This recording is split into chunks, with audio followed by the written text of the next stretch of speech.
أهلا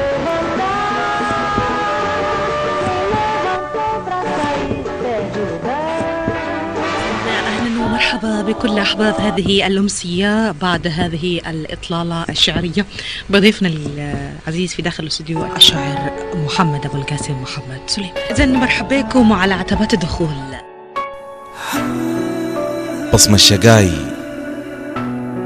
بصمة الشقاي منقوشة في جواي بك، منحوتة في كل الكلام، مليانة بكل الأسى، مكسية شوق.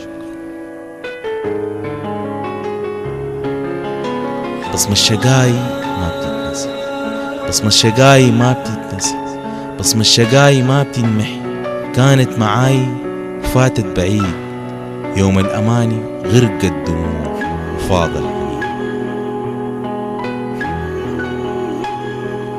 أصبحت مسجون في عينيك، كل ما أبعد أقول ترجعني ليك، أغداري دايما بالأمل. ما أصله حال الحب كده، يوم بتعشق ويوم تغيب. خليك كده خليك كده خليك كده خليك كده. وتمتد الرؤيا بعد الرؤيا إلى الأبد. محمد أبو القاسم محمد سليم.